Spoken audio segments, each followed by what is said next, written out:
I've had people send me pictures of a room in their house that they call messy.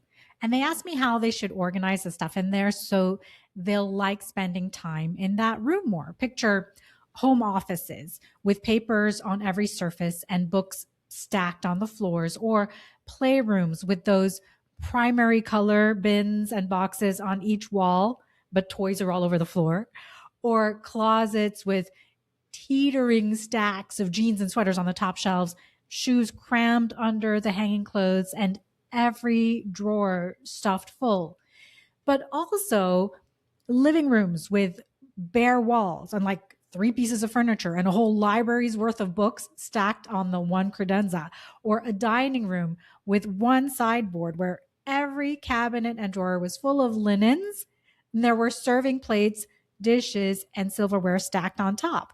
Rooms of every size and shape and decorating style. So, sure, I can give the organizing advice. We can work through the Clear 5 framework to make the spaces functional. But if that's all I did, there would be a critical step that you'd miss. It's the part where they were asking, what should I do so I will want to spend more time in there? When you live somewhere for years, certain rooms go on autopilot. You use them, you walk past them, but you stop seeing them. The decor, the hardware, the lighting, it all loses color in your mind. Not its actual color. It's just that you stop really seeing the details. And so it's not hard to see why you might stop enjoying spending time in a room if you don't feel great in there. Now, some of what you might not love about your home is out of your control. We got lucky with our amazing neighbors in our neighborhood.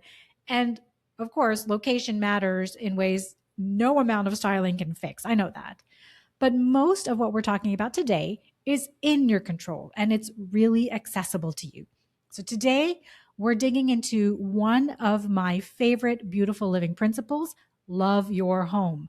I want to give you 5 practical, real life things that can change how you feel about the home you actually have, that don't deal with a remodel or moving. I really want you to have at least one thing you're planning to try this week.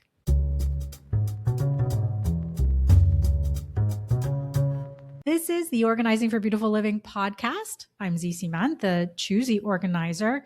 This podcast is for women who are done organizing everything and they're really ready to be choosy about what matters, what's enough, and what can wait. This is episode 111, and today we're talking about the love your home pillar of Organizing for Beautiful Living. Okay, you hear love your home, and maybe you're thinking, well, that'd be easier if my kitchen were bigger, right? Or if the bathroom weren't from 1987.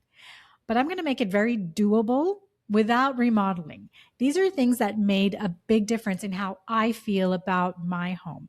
We'll move through them at a good pace. And the goal is simple, that you leave here with at least one thing to try this week. So let's get into it. The first thing is to restyle your spaces. This can be moving your furniture around for a fresh look or removing everything from one area. It's usually the decor, but also stuff that you usually leave out, like things on your kitchen counters that rarely get moved around. I'm sure you did this in your teenage bedroom at least once, or in your first apartment, right? Maybe back then you had less stuff, or your furniture was smaller or not built in, which made it simpler. But bring back that time for a second. It felt good to move stuff around, right? It made your room feel fresh, almost new. So you're going to do that here.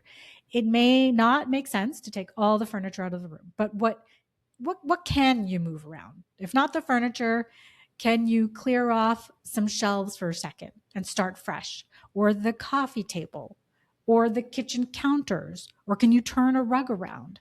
Then clean the space, really clean it, and then restyle that space in a new way. You might want the same things, but in a different spot, or you might want to change things out completely. I'm in the process of doing this in our guest bathroom, and it's kind of led to a complete overhaul. I'm repainting the bathroom, updating the hardware, because I realized that my kids are older now. Our guests are also older, and we need different things in there, like safety grab bars and better lighting. When things are on default in our homes, we forget what they actually look like. So it's worth it to take a fresh look at some areas that just feel sort of blah to you in your house. Now, you don't have to repaint or do any construction if this isn't the right time for you. And that brings me to the second thing to try, and that's to cozy up your home using all five senses. You might be leaning minimalist like I am, or you might feel more maximalist in your life and in your home right now. In a more minimalist home, you might look at your rooms and think that they look too empty or not enough on the walls or on the surfaces, and it feels kind of cold. In a maximalist home, you might look around and think that things look cluttered, a bit suffocating. I'll challenge you in either case to think of coziness in your rooms using all five of your senses. Let's start with sight. Check your lighting for layers of light. So add a dimmer switch or table lamps or sconces to give you softer lighting in the evenings. And then throw open your blinds and your curtains during the daytime. I know a lot of people feel sort of uneasy about neighbors walking or driving by and seeing inside your house. So you can invest in solar shades for the windows and doors facing the street side of your home. Or heck, just wave at your neighbors as they drive by. Make eye contact with them if you're brave. It's a connection you can make if you're up to that. Just remember to get dressed before walking around your house, right? Okay, touch. What are you in contact with every day? Like the surfaces of your sofas, your bedding, the rugs. Are they crisp and cool, or are they warm and soft? What's your preference? Changing up textures can make a big difference in the feel of a room. So if your room right now has heavily textured fabrics like thick wovens and plush throw pillows and blankets, try swapping them out for a linen throw or a silky cushion cover. And I mean, often just moving something to a different spot, like moving your couch cushions to a different couch, something as small as that can change the look and feel of that space. So try that. Sound. I like to think of what I hear when I'm in my house as the soundtrack of my home. So, what's the background soundtrack of your home? In the evenings, is it a house full of kids and parents joking, laughing until homework time and bedtime? Or if you work from home, you might be hearing the background humming of your appliances and not even realize it. That can be a really big annoyance. So, if that's the case, maybe turn on a rain soundtrack on your speakers or crackling fire. Or if your neighborhood is quiet and the weather is cooperating, then open your windows. But pleasing sounds in the background of your rooms create a feel for those rooms. So keep that in mind. Smell. Did you cook a chicken curry or a fish stew last night and the smell is lingering in the living room? Or is your home smelling musty after a rainstorm? That has an effect on our moods for sure.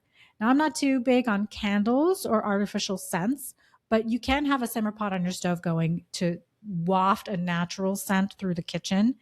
Or you can create your own natural fabric spray using warm water, baking soda, and just a few drops of your favorite essential oil.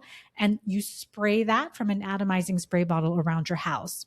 As for taste, well, while you're not tasting your rooms, having spaces where you can have a moment with a bowl of popcorn or your favorite cup of tea or coffee, that creates coziness. So don't forget to have a cleared off side table or coffee table area for your snack so you feel invited into the room to spend time in there.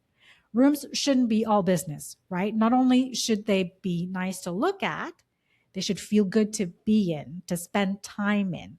So use all five of your senses to make your rooms cozy or just feel better for you.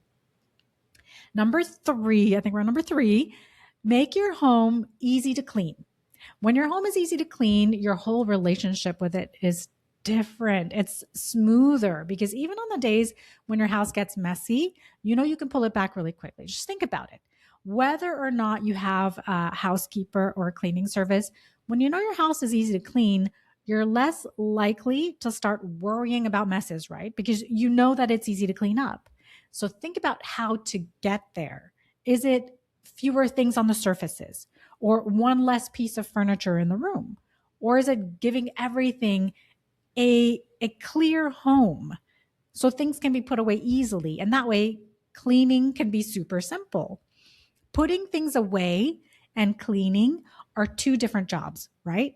And if putting things away is hard because there's no clear home for things, or the homes that exist are inconvenient or too far from where they're actually getting used, well, cleaning always feels harder than it should. Because even if you have the best cleaning lady ever, it's still your house. You still feel the cognitive load, the responsibility of having that clean home. And a clean home will make you want to spend time in there. Number four, bring your people into it. Your home is the setting for your actual life, and your actual life includes your people. The Love Your Home pillar isn't just about your space, it's about what your space makes possible. So, can you invite a neighbor in without a moment of panic? Can you have your book club over, or your sister and her kids, or your coworkers for a casual dinner? When you invite your people into your home, you make memories in it, and those memories become a part of how you feel about the place. Your home starts to hold good things: laughter, the late nights at the kitchen table, the inside jokes that happened because everyone ended up in your living room. So if you've been waiting until your home is more put together or finished or perfectly decorated before you have people over, please don't wait. The invitation is what matters. Your people want to see you, not a staged house. And the more often you bring people into your home, the more you're going to love it, the more connected you're going to feel to your home. And number five, remember that you have enough. Even with all its faults and quirks and the plumbing problems, your home is enough. It can support you. You can style it in a way that's yours. You can fill it with the people and routines that matter to you. It can support the life that you want. Where this gets tricky is when we get stuck in what I think of as too thinking, too small, too dark, too old, too yellow. When you spend most of your time in a home thinking about what it lacks, what you wish it were, it's really hard to feel good in it. And that kind of thinking doesn't change the house, right? It just makes it harder to enjoy it. You can absolutely want things to be different someday. Maybe you will renovate or move or finally redo the bathroom. Fine. But you don't have to wait for someday to feel at home. Your home can support you right now as it is. That's worth a whole lot, isn't it? So these five things can absolutely help you to love your home. Restyling your spaces, clear them out a bit, clean them, and actually see them. You might not spend a single dollar. You just have to stop and look at the space for real. Cozy up your home using all five of your senses. Use sight, sound, touch, smell, and taste, meaning keeping clear spots for enjoying your cup of tea or a bowl of ice cream with your son. Your rooms should feel good to spend time in, not just nice to look at from the doorway.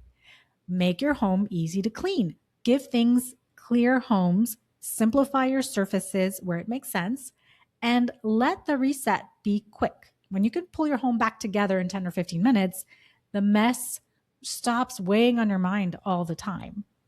Bring your people into it. Invite your friends, your neighbors, your extended family. The fun and happy memories you make in your home become part of how you feel about it and really solidify your connection to your home. And remember, you have enough. Your home can support you right now as it is. You don't have to wait for it to be finished to love it. So a couple of weeks ago, I actually looked at my guest bathroom and I made a list of what I wanted to change. And I'm doing it. A space that I'd walked into without really seeing it for a long time is turning now into something that I'm pretty excited about. That's what Love Your Home is really about. You choose to be present in the home you have. You do small, intentional things that make it feel like yours right now, not someday. So if you've got the one thing you're planning to try this week, I'd love to hear about it. You can email me to let me know, okay? Now have a beautifully organized week. I'm Z, and I'll see you on the next episode.